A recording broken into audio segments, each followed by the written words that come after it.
Coming up on this edition of Southwest TV News. Over the next year, the Cypress Health Region will be busy finalizing a number of key capital projects.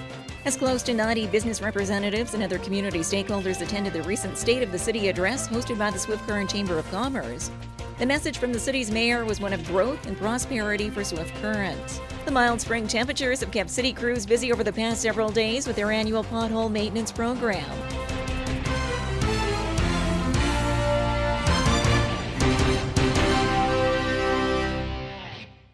Thanks for joining us here today. The Cypress Health Region is busy with a number of key projects across the Southwest. We bring you this update in today's top story. Over the next year, the Cypress Health Region will be busy finalizing a number of key capital projects. This includes the opening of the new Southwest Integrated Healthcare Facility in Maple Creek this summer, Swift Current's long-term care facility in the spring of 2016, and the new Leader Integrated Healthcare Facility next fall. Beth Vachon is the CEO for the Cypress Health Region and says the coordination of 3 projects in a row has taken a team effort from communities, contractors, to the Cypress Health staff. With the first opening set for this summer in Maple Creek, once the finishing touches are in place at that facility. So at this point, we continue to move in furnishings and equipment into the acute care part of the building and our primary health care clinic. So all of that stuff is starting to happen. Our x-ray unit is in and all set up. The commercial kitchen is already to go. So the finishing touches now are being put on the long-term care side of things. She further adds that as the construction is underway on the major capital projects, additional upgrades will take place at other facilities across the region, thanks to a projected surplus, which totals over $3 million for the year. We know that we always have pieces of equipment that are requiring replacement. Then we have another list of things that we know could become urgent, and then there's the whole life cycling. There's lots of pieces of equipment that we know just after so many years we need to purchase X number of beds, for example. So it's always good to know that you've got a little bit of a cushion to be able to take care of the critical equipment and the infrastructure stuff, of course. I mean, we've got a lot of roofs in this region that from time to time need repairs, and flooring wears out, and bathtubs need to be replaced. The Cypress Health Region offers health care services to 80 municipalities and a population of close to 44,000 across southwest Saskatchewan. In the town before, there was 2 different clinics working out of 2 different separate buildings. So having that all under one roof, it's all a benefit to the patient.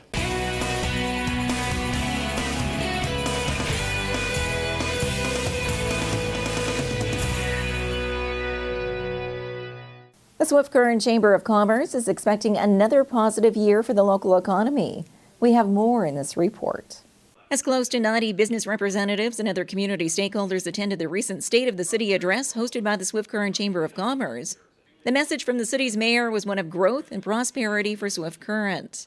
And with a tax increase of 3.21% announced in the city's budget for 2015, many businesses are pleased with the direction of the city. You know, it looks like there's good plans going forward, and it's always nice to see optimism. It's always nice to hear they're going to be looking at improving the streets and some of the underground wiring and all that type of thing. It definitely improves the city. You know, reflected all of the things that are important to an array of groups in our community. So I thought, well done.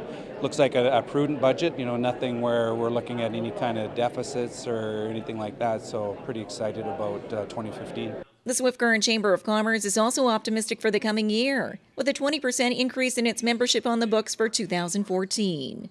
We're seeing the fruits of a lot of investments that have been put in place by the city as well as other organizations like ourselves. And just seeing the community start to grow and thrive and utilize those capital investments that have been put in place is exciting. And there's more to come, and hopefully that train will continue, and we'll continue to see growth and prosperity in our community and our region. Lindbergh further adds that the city's target of reaching a population of 25,000 by 2025 is achievable, but it will take a combined effort. It's a road to get there, but it's not unreasonable. The growth rate that you need to attain that number is definitely achievable, and all it takes is some positive messaging, the community to get on board, and organizations to start partnering together and work towards that growth. The Swift Current Chamber of Commerce is an advocate for local business and is always looking for new members. Further details are available online.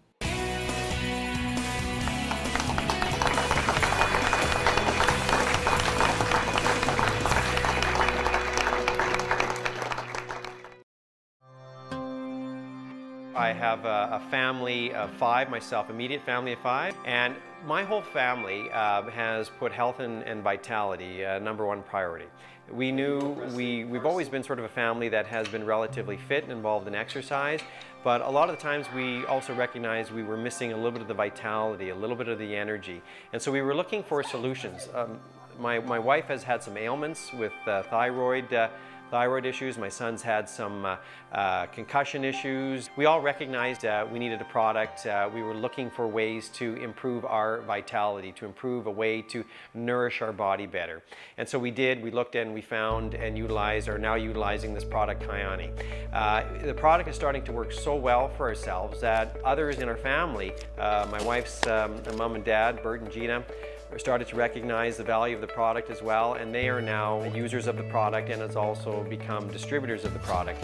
Once people start to see and recognize the change that it can make in your body and in your lifestyle, people quickly become very interested in wanting to use the product on a permanent basis, and as well as looking at how can they start sharing this vision, this idea with others as well, to give them the same opportunity.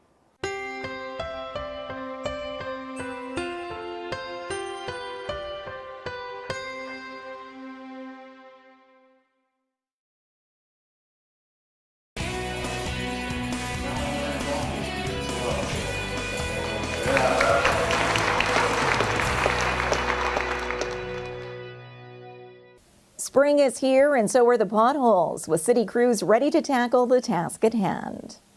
The mild spring temperatures have kept city crews busy over the past several days with their annual pothole maintenance program, and will increase in the coming weeks as crews tackle this spring routine. Well, we've been working on sort of some pothole repair the last week or so. This warm weather has really cut into our options there with all the water. So we've been trying to steam catch basins and culverts and keep the water flowing without going over the roads. So we're just asking people to be a little bit patient with the potholes, because we've got the priority on the water right now, and we'll get to the potholes here once some of the snow gets melted.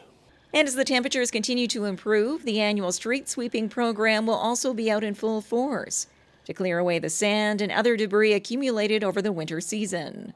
In the meantime, city residents are asked to be patient when it comes to street repairs and report any areas of concern with major potholes or water main issues to the Public Works Department.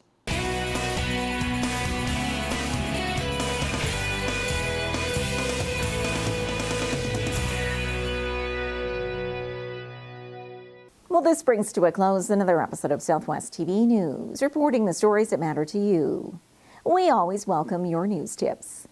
You can always reach us here by phone at our studio or by email to contact us at southwesttvnews.com. Also, be sure to join us daily online for the latest news from across Southwest Saskatchewan and so much more at MyLocalTV.ca. And be sure to follow us on a range of social media. Thanks for joining us here today. I'm Carol Andrews.